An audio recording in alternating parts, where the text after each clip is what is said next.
Salam alaikum mes sœurs et bienvenue dans ce 8e épisode de notre série d'Islam et elle. L'épisode dernier, nous avons compris comment un simple geste envers un animal assoiffé peut nous ouvrir les portes du paradis. Aujourd'hui, je vous invite à élargir notre regard, à relier notre foi directement à la terre qui nous porte. En islam, la protection de l'environnement n'est pas une tendance moderne, c'est une responsabilité sacrée, appelée Al-Khalifa, la gérance. Allah nous a établis comme les gardiens d'un équilibre parfait. Notre bien-aimé, le prophète Mohammed, paix et bénédiction sur lui, nous a d'ailleurs laissé cet ordre magnifique. Si l'heure de la fin du monde arrive, alors que l'un de vous tient un jeune plant d'arbre dans sa main, s'il peut le planter avant qu'elle ne survienne, qu'il le plante. Et pour passer de la théorie spirituelle à l'action concrète sur le terrain, j'ai l'immense honneur de recevoir aujourd'hui une femme d'action et d'engagement, Madame Baldé Fatoumata Binta, future gouverneure du district 909, pour nous parler d'un projet majeur, le reboisement de 5000 plantes en Guinée. Bienvenue à vous, Madame Baldé. Présentez-vous à notre communauté.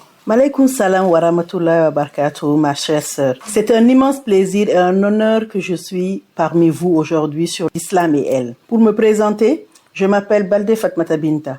Professionnellement, j'évolue dans la gestion des projets et le développement communautaire. Sur le plan associatif, je suis la future gouverneure du district 909 de Inner Wheel International, qui rassemble plusieurs clubs dans plusieurs pays de notre sous-région. Inner Wheel International est une organisation féminine de service qui regroupe des femmes au sein du mouvement et qui œuvre à travers ces clubs pour des actions humanitaires. Mais avant toute responsabilité, je suis une femme, une mère, une citoyenne engagée et une croyante, profondément animée par le désir de laisser une empreinte positive dans ce monde. Ok. Concrètement, beaucoup de personnes ne connaissent pas le club Inner Wheel Conakry Colombe. Pouvez-vous nous parler de sa genèse et un peu de ce qui vous anime?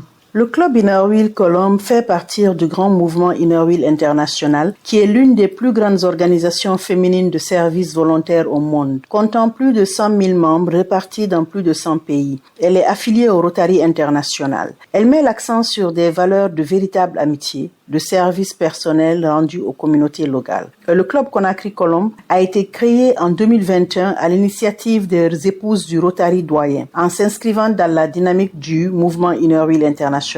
Porté par l'engagement et la solidarité de ses membres, le club a vu le jour afin de structurer des actions concrètes au profit des populations tout en renforçant la fraternité entre femmes engagées. Aujourd'hui, l'adhésion est généralement ouverte à toute femme qui souhaite s'engager dans le service communautaire, développer des compétences de leadership et renforcer la fraternité. Les objectifs principaux de notre club sont promouvoir une amitié véritable, encourager les idéaux de service personnel et favoriser la compréhension internationale. Madame la passe-présidente du club Conakry Colombe, ce projet de planter 5000 arbres en Guinée est une initiative d'une envergure exceptionnelle. Quelle a été l'étincelle ou le constat de départ qui a motivé votre engagement? Le constat de départ est à la fois alarmant et impossible à ignorer. La Guinée, qui a longtemps été qualifiée de château d'eau de l'Afrique de l'Ouest, subit de plein fouet les effets dévastateurs du dérèglement climatique, de la déforestation et de la pression anthropique.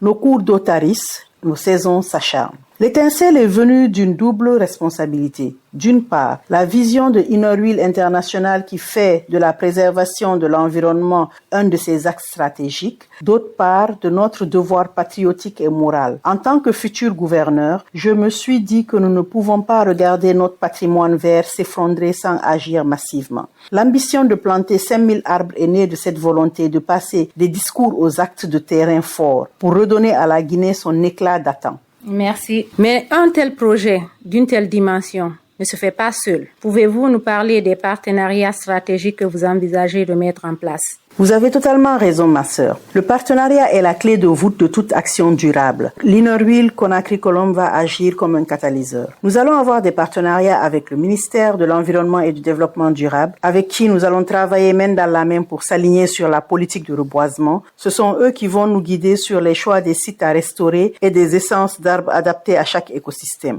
Nous allons aussi travailler avec les acteurs miniers. Ça va être un partenariat responsable sociétal et environnemental. Les industries minières pépinières ont un impact indéniable sur nos terres. Les associer à ce projet, c'est leur permettre de participer activement à la compensation écologique. En combinant l'expertise technique de l'État et les ressources du secteur privé, ainsi que la force de mobilisation de InnerWheel, nous sécurisons la viabilité de cette initiative. Exactement. Parlons islam. En islam, nous parlons souvent de la durabilité de nos actions, ce qu'on appelle l'aumône continue. Planter est une chose, mais comment le projet a-t-il été pensé pour le suivi, l'entretien et la protection de ces 5000 jeunes plants pour s'assurer qu'ils deviennent de grands arbres dans l'avenir? Cette question me touche profondément, car le concept d'aumône continue ou Sadaka Jaria est au cœur même de ma philosophie. Le prophète Mohammed, paix et salut sur lui, a dit « Tout musulman qui plante un arbre ou cultive une terre ou mange un oiseau, un homme ou un animal commet une action qui lui est comptée comme une aumône. » Nous avons tiré les leçons de reboisement du passé, où les plants étaient abandonnés après la photo officielle. Pour ce projet, nous aurons dans un premier temps l'implication des communautés locales. Ce sont les premiers gardiens.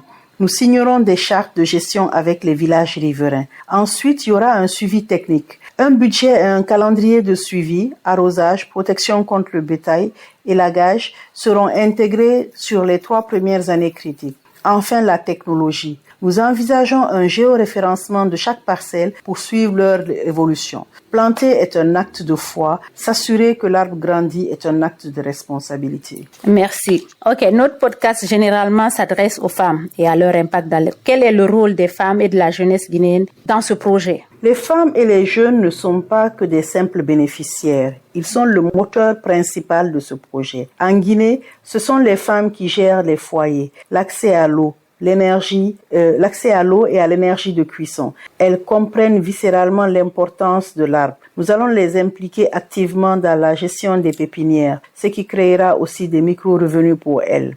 À la jeunesse, notamment à travers nos clubs Rotaract et Interact, elle sera le bras armé sur le terrain pour les campagnes de planting, mais aussi nos ambassadeurs de la sensibilisation dans les écoles et sur les réseaux sociaux. Donner le pouvoir d'agir aux femmes et aux jeunes, c'est garantir la conscience écologique, c'est garantir que la conscience écologique s'enracine dans les foyers guinéens. Notre entretien tend vers la fin. Pour la dernière question, on va ramener l'échange au cœur de la foi et surtout de l'islam qui nous anime ici à Islam et Elle.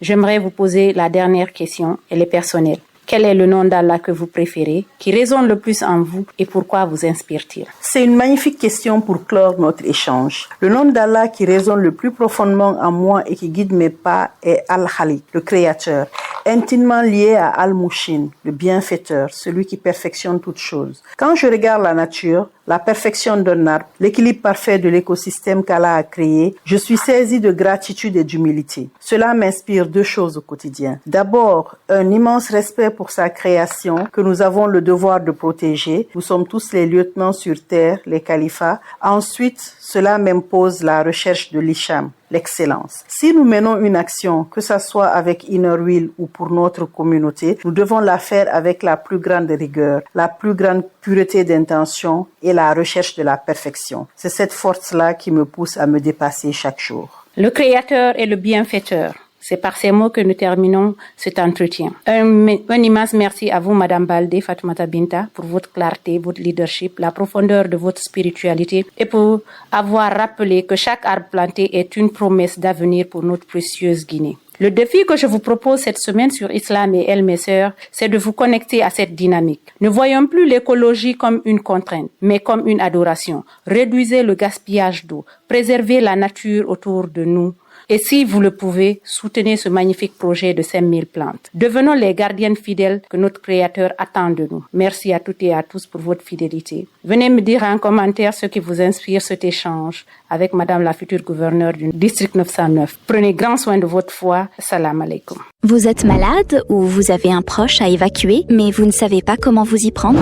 Votre santé étant votre bien le plus précieux, plus besoin de vous faire des soucis. EMS Med Solutions est votre réponse. Prise de rendez-vous dans des hôpitaux certifiés JCI, transfert, hébergement et traducteur, nous gérons tout pour vous. Notre but, vous permettre de vous concentrer uniquement sur votre guérison. Spécialiste du tourisme médical, nous organisons votre évacuation sanitaire en toute sécurité vers l'Égypte, la Turquie et l'Inde. Retrouvez-nous au centre directionnel de Coloma, juste à côté d'Orange Guinée. Contactez-nous dès aujourd'hui au 612 98 09 48. In Freetown, 41 Bombay Street, by Fura Bay Road. In Freetown, contactez +232 79 77 77 6 +232 31 77 77 61. EMS Med Solutions, votre allié santé.